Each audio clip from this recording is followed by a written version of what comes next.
Hello, good afternoon, everyone. I'm Ms. Aisha Siddiqui. I'm back for another session, and we have already done the story of the romance of a busy broker, and we will be moving ahead with the keywords. But let us go back and have a quick recap of the chapter, and then we will do the keywords and few question answers. Maybe the question answers I will not take this time, and we will only do the keywords. So, romance of a busy broker. This is the picture that we did. He's this broker. He's of New York City. He's of New York City, and he's very busy. He's all with his work and no time for anything. Now, the author who has written it is O. Henry. His real name is William Sidney Porter. His pen name is O. Henry. He was sentenced for of imprisonment for some wrong charges that he had not done, but he was behind the bars for 5 years, and he still wrote 600 short stories. These are few of the short stories: The Cop and the Anthem, After 20 Years, The Last Leaf. Last Leaf is personally my favorite. Okay, characteristics of O. Henry's short stories. Now, a sudden and dramatic twist at the end, remarkable for their punch and irony. It's very, his stories are really remarkable, and a very nice and sweet twist is there in the end, and it almost changes the whole story. The last sentence, mostly with a dramatic turn. So, what is the last sentence of this that has a dramatic turn? Do you remember, Harvey? We got married last evening. So this was a dramatic sentence that had, a dramatic twist at the end, and the last sentence was filled with drama. So the characters of the story are Harvey Maxwell, a busy broker. He's a very busy broker. Picture, he's his personal clerk in the office of Maxwell. Miss Leslie, Maxwell's secretary, a young girl, an interviewee who had come for an interview for the post of the secretary. So the beginning is that Maxwell enters the office and he's half an hour late. Usually he's not that late, but he's very late at this moment. On this day. And his secretary, Mrs. Leslie, enters with him, but she's very beautiful. Although she's usually dressed very simply, she's dressed up a little differently this day, and she has a very big smile on her face and a shine on her face. So the confusion is that a young girl is sitting outside Maxwell's office waiting for an interview. She's expecting the post of a secretary, and later on she gets very angry and she leaves the office as when Mr. Pitcher takes her inside Maxwell's office and says that she is the girl who has come for an interview of the secretary. He just slams the door and he says that I don't want anyone over here. I'm very busy and I've not ordered any interview or anyone to come for an interview. And Mrs. Leslie is a very perfect secretary and she does her work very well, and I don't want anyone else. So she has wasted her day and she's very angry listening to all this, and she leaves. Now, the proposal comes here when Mrs. Leslie enters Maxwell's office and she asks him the reason that he has slammed the door and he's not ready to take any interview.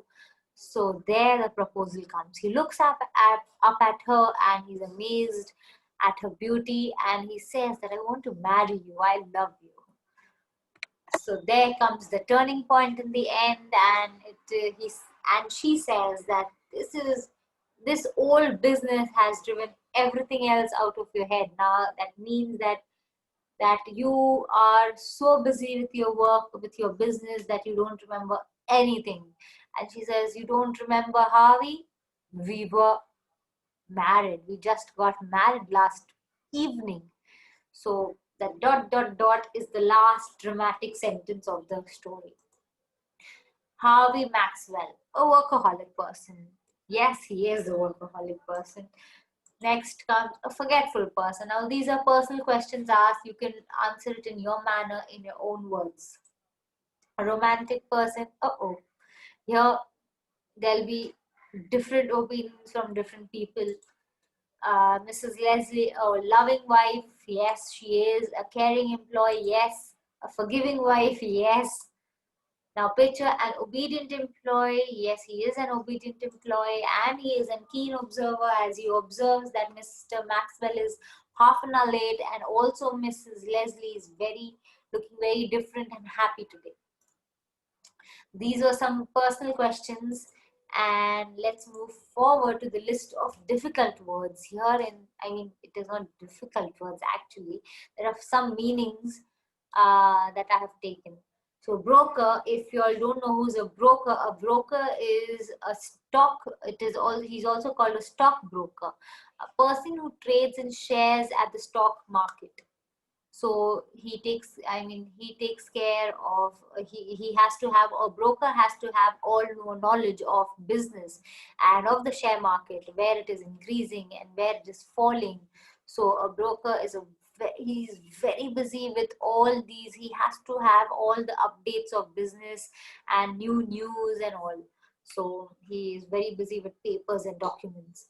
Now, a teleprinter, a machine that prints out messages that have been somewhere else.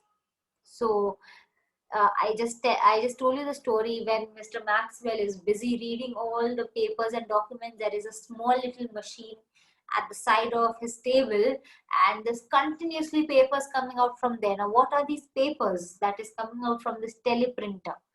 So these are all messages of business coming out, that this business has increased, this business has fallen down, this business has done profit, and this business has done loss, and all the updates and news that he gets every minute. So this teleprinter is a machine that was kept beside Mr. Maxwell's table. Now, absent-minded, that means forgetful or dreamy. Now, yes, Mr. Maxwell, he's definitely absent-minded because he does not remember anything. A person who does not remember that he got married last evening probably will not remember anything. He will not even remember that did he eat food or he had lunch, or he will not remember. So yes, he is very forgetful, and forgetful means a person who keeps on forgetting and nothing is on his mind, or he is dreamy. Dreamy, now in this case, he is more forgetful and he's not dreamy. Dreamy also can be another meaning for absent-minded. That means, this you all must have mostly heard in colleges and lectures and all, the teachers are saying, this student is absent-minded. That means he keeps on dreaming. The teacher is explaining and giving the lecture, and the student is looking out of the window and thinking why the small ant is walking on the wall and how this ant is falling. And I don't know, what are you all observing on the other side of the window when there's a teacher in front of you and giving a lecture. So there are some students who are so absent-minded. They keep on dreaming something about someone.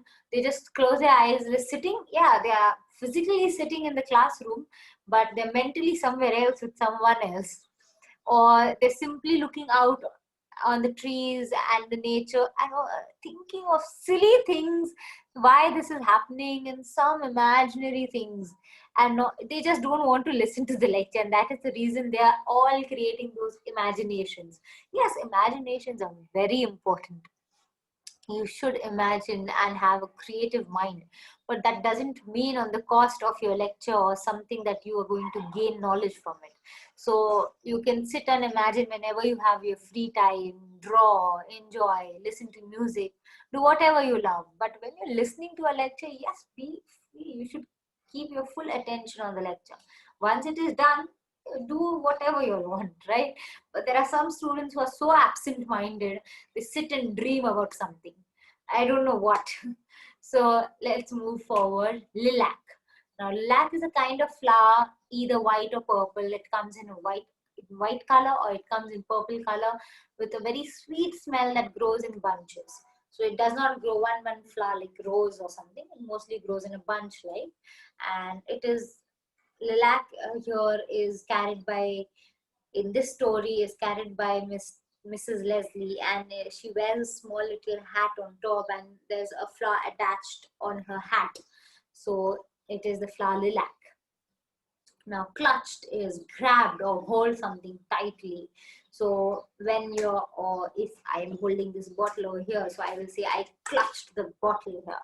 That means I've grabbed it, or someone else wanted water and I've like, no, I want to drink it first. So I've grabbed it and I'm holding it tightly. That means clutched. So the other one is impatiently. So restless with excitement. So sometimes, now if you'll get up next morning and you'll hear that we have a vaccine for coronavirus, and we'll be, wow, you put a vaccine, and we'll be so excited and restless to, where's my phone? I want to tell her, I want to tell this one.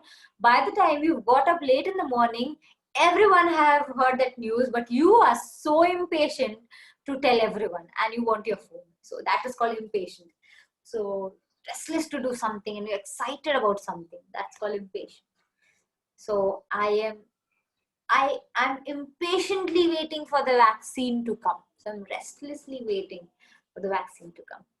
Now, tenderly is very softly and kindly. Means Mrs. Leslie was the secretary and she always spoke tenderly. That means always she spoke softly and kindly. She never used harsh or bad words or said something bad about someone. So she was very kind, she helped everyone, and she spoke very tenderly. That means softly. And she did not scream and shout. Okay. Now these are few answers. We will be doing all these question answers in the next lecture, not in this lecture today. And you all can read the questions if you want. And already, beforehand, you can sit and read the answers from the book I showed you all, that Pragati book. You all can read the answers. So in the next lecture, we will have a small discussion about all these question answers here. So I hope you all understood. And the list of the words, here we have a very small list of words, as the story is very simple and sweet and there are no difficult words used in it, but still you all can have to improve your communication skills. Not necessarily you only have to do these few meanings and to just pass your exams or something. If you all want to improve your communication skills, you don't have to stick or limit yourself. Expand yourself. So to expand yourself, you can use Google, all your technological devices, or either you can open your dictionary, learn a word every day. So I have a very nice thing that is, if you say to target, there you can target a thing. I mean, if you want your mind to be trained in a way that you want every day to develop that habit. If you want to develop a habit of reading, or if you want to develop a habit of learning one word from the dictionary to improve your communication skill, how will you develop it? Sometimes it's so lazy, the dictionary is kept in that shelf. I'm not going to learn it. I'm not going to bring it and learn a word. Leave it, just leave it. So to develop the habit, you can target at the thing. Now, if you want to keep that dictionary, if you keep that dictionary somewhere in your room, just very handy, not somewhere in the cupboard that is up, or in the shelf that is in the other room, in your room, somewhere very handy, near to you, beside you, just beside your pillow maybe. So the first thing when you get up in the morning, do not open your phone. Either open the dictionary, read one word, close it, and then you can go on with your stuff, your day-to-day things, or your phone. But I know everyone, maximum over there, must be getting up, and the first thing that you all will be doing is taking your phone in your hand. So if you have, so why don't we leave our phone somewhere in the other room and go to sleep, right? Does this happen? That we are leaving our phone in the other room or somewhere in the kitchen or washroom, and we've gone to sleep, and the next morning we don't know where it is, and we're very lazy to get up and take the phone, so we don't take the phone. This never happens. This will never happen. So similarly, if you all want to improve your communication skill and you all want to develop a habit of learning one word from the dictionary every day, you all want your mind to be targeted, or to be like those, I told you that you cannot look at right and left. So if you want that thing, you have to target your mind. You have to put your dictionary at a place that is handy to you, just beside your bed or somewhere in your room, so that once you get up, you don't need to search for your phone. Either you will search for the dictionary, open the dictionary, read one word, learn the meaning of the word, and try to apply it in your day-to-day life. That is the way you will have or develop a habit.